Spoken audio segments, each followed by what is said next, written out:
Eto guys, mga kalingap, paldong-paldo, pakak, abay sayang-saya. Si Doc, tuluyan na nga bang nagpaalam sa kalingap si Dalaga? Ano ang katotohanan dyan?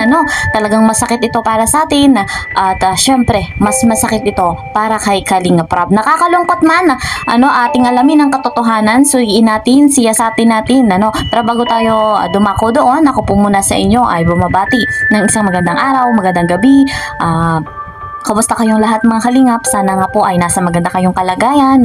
Shoutout po sa ama ng kalingap, kay Kuya Val. Gayon din kay Kalingap Rob, shoutout po. At sa mga kasamahan ko sa Karepa, Kalingap Reactor Partner, ayan, shoutout po. And of course, sa mga patuloy na nanonood na aking vlog, ayan. At sa mga bigating sponsor na talagang napaka-legit magmahal sa Team Kalingap. Ayan, shoutout po sa inyong lahat. At bago tayo magpatuloy nga, please po support my channel, pa-subscribe, lalo na sa bago pa po sa aking channel. Subscribe, like, and share my videos at pindutin nyo na rin yung notification bell nang sa ganon ay updated po kayo sa mga ina-upload kong video. Ito na nga guys, dumako na tayo sa ating topic kung saan masakit nga itong pangyayari, na tuluyan na nga bang nagpaalam si Dalaga, pinag-uusapan yan talaga sa social media, mainit-init pa yan mga kalingap, na handa na nga ba ni Dalaga na harapin ang lahat-lahat? At etong si Doc, abay paldong-paldo, paldong pakak, matindi guys. Dahil masayang-masaya yan at nasa panig na nga ba niya si Dalaga. Ating tukuyin, ating pakasuriin. Eto, may pahayag, panoorin niyo po muna ito. Legit po to guys, legit po. So, ang akin lang naman doon, bakit kailangan umalis sa Kalinga pala? At di umano ngayon nagpaalam na nga, ina-announce nga yan ni Mang Iking. Ano po ang kasalanan ni Kalinga Prab? Hindi ba't ang Kalinga kay Kuya Bala kay Kalinga Prab? So doon na lang muna kay Kalinga Prab, na si Kalinga Prab talaga yung kausap nyo. Ano po kasalanan ni Kalinga Prab? Bakit po nadadamay? Bakit kailangan talaga? Di ba nagkaayos na? Okay na? So si Kalinga Prab yung kausap ninyo. Bakit damay? Yung pagiging Kalinga ni Beyonce.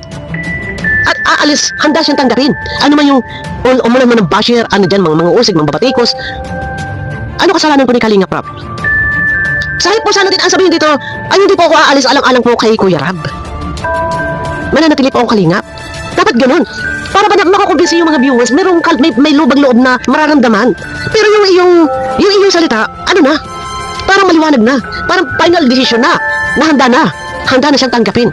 So, may nagko-comment na mga ilang viewers. May nabasa rin akong comment na nagngangalang Annalyn, ito yata yung sponsor, na sabi, Rab, bitawan mo na si Beyonce. Bakit po si Kalinga Rab? Ano yung sasabihan? Nabitawan si Beyonce.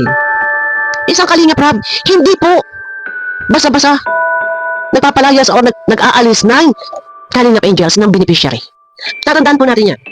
Isipin ninyo, yung mga nananawagan na sana raw ibitawan na ni Kalinga Rab si Beyonce. Kapag po ba ini-announce si Kalinga Prab na Beyonce mula ngayon hindi ka na Kalingap, kapag yan ba in-announce si Kalinga Prab na ganun, sino po lalabas na masama? Sino po lalabas na masama? Si Kalinga Prab. Hindi ba? Ibubutas na naman kay Kalinga Prab. Sila naman po ay nasa katinoan ng pag-iisip at nasa tamang edad. Bakit hindi na lang po sila ang kusa pong umalis, mag-announce? Ganun na lang, huwag manawagan. Hindi yung magpo-post, hindi yung magko-comment.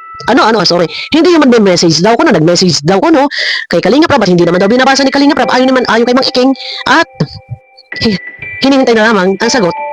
Alam niyo nasa Kalinga Prab, nasa Korea. Ngayon, kung gusto po ninyo na talagang aalis, pwede naman po kayo magsalita. Diyan sa boss nila, kay Mang Iking, ipa-upload nila. Ngayon, kung sinasabi dito na wag kang aalis sa Kalingap, o ulan ang basher, maniwala ka. Ngayon, kung ang sagot dito handa ko na pong tanggapin.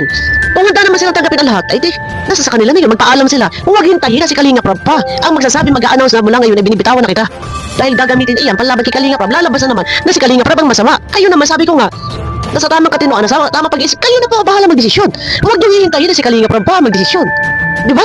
Ngayon, kung merong aalis, meron naman papalit. Iyan ang laging natin tatandaan. Sabi nga ni Kalinga Prab, may umaalis, may bumabalik. Panoorin niyo po yung upload kagabi. Hindi ko naman nare-reactionan yan. So, ang akin lang, ang highlight topic natin dito, yung comment na sabi, wag kang aalis sa Kalinga. O, ulan ng basher, maniwala ka. Ang sagot po dito, nandiyan sa screen, handa ko na pong tanggapin. Dapat ang sinabi mo, wag naman po.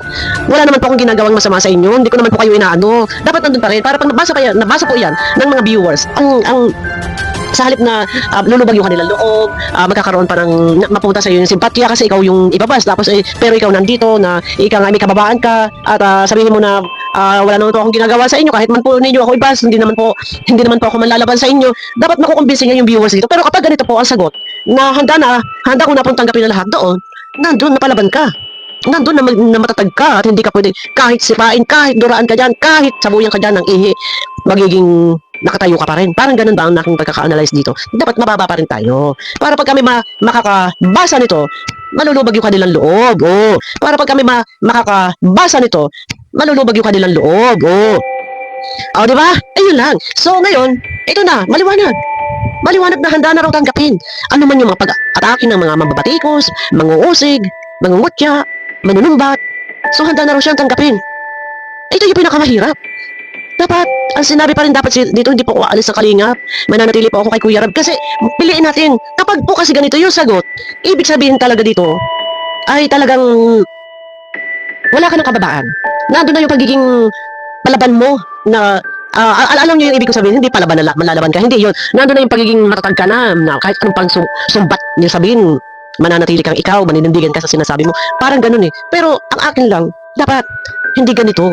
Piliin ninyo na makuha pa rin yung simpatya ng tao.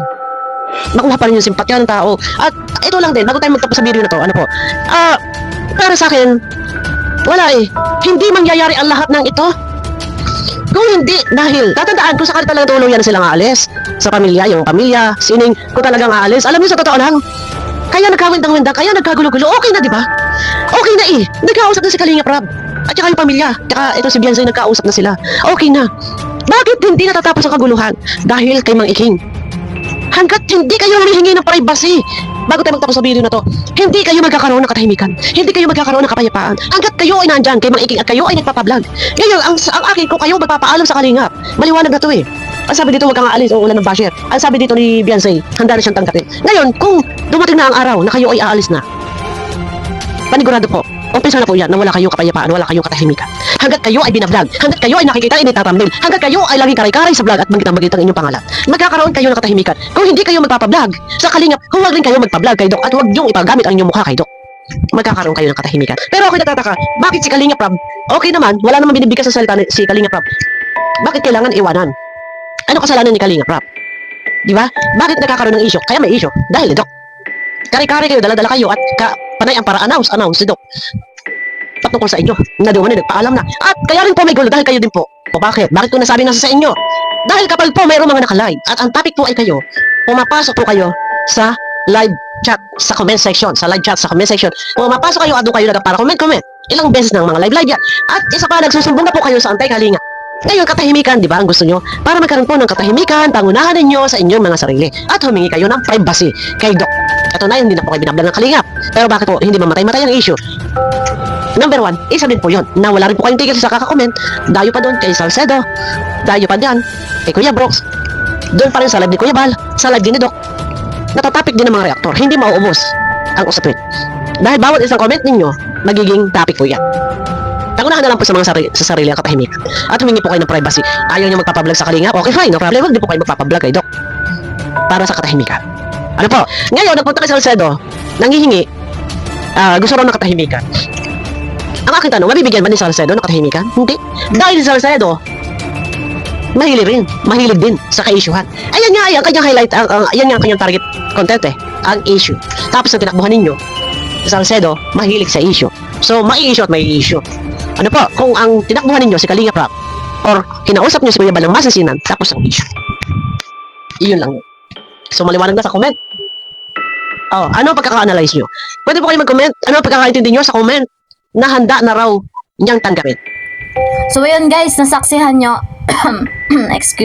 nasaksihan nyo po yung pahayag ni Badong Bopil kung saan kanyang sinuri, kanyang siniyasat, no? Ating nireaksyonan kung saan may tama yan, malaki yung puntos ni Badong Bopil sa kanyang pagpapaliwanag kung saan doon sa komento na nag-post na wag nga daw pong actually binalag ko na yan no, na may nag-post nga na wag nang umalis si Viancy sa Kalingap kasi mas lalong mababash si Dalaga ano.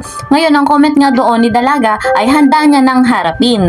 So ready na nga si Dalaga. So alam natin na pagdating talaga sa social media maraming dagdag bawas ng kwento, pero ito nga pagkakataong yan yung comment ni Dalaga legit na siya mismo yung nag-comment. Ano, walang dagdag bawas na kwento dyan, kundi siya mismo yung nag-comment kung saan ready na niyang harapin ang ang bashing, ano, handa niya nang tanggapin. Ibig sabihin, ready na rin siya na iwan ang Kalingap. So, goodbye Dalaga na nga ba? Goodbye Viancy na nga ba? Ano po? So, abangan pa natin ang napakaraming paglilinaw sa ganitong pagkakataon, lalo pa at pauwi na rin si Kalingap Rab. Doon malalaman natin talagang katotohanan sa kanyang pag-uwi. Ano po guys, na talagang masakit. Masakit. Kung iisipin din natin yung pagsisimula ni Dalaga dito sa Kalingap, talagang napakalaking pagbabago, napakalaki ng nangyari sa kanilang buhay, dahil sa Team Kalingap. Yung sponsor, hindi sila matutulungan ng sponsor kung wala po ang Kalingap. Malinaw naman yan, dahil sa pamamagitan ng Team Kalingap, nakilala si Dalaga. So, hindi tayo, ang ginagawa natin ngayon ay balik tanaw, kung paano nagsimula si Dalaga. So, alam natin na kung gaano kahirap ang buhay ni Dalaga. So, kung ganun man talaga na handa na ni Dalagang iwan ang Kalingap, malungkot, masakit, at mas masakit kay Kalingap Rab. So, abangan natin ang pahayag pa dyan ni Kalingap Rab. Bagamat may upload na kagabi, tama ba o isang gabi? Si Kalingap Rab, napanood nyo naman na talagang nalulungkot ang ating Kalingap Rab. So, ang ating tamang gawin lamang ay patuloy pang suportahan ang buong Team Kalingap. Alam naman natin ang kanilang layunin na mapabuti ang mga beneficiary, mabigyan pa ng maraming tulong, pabahay, scholarship, financial assistance. So guys, maraming salamat kay Madam Bopil, talagang napakalinaw niyang magpaliwanag. Hanggang dito na lamang po muna ang ating update. See you po sa next video. Bye-bye!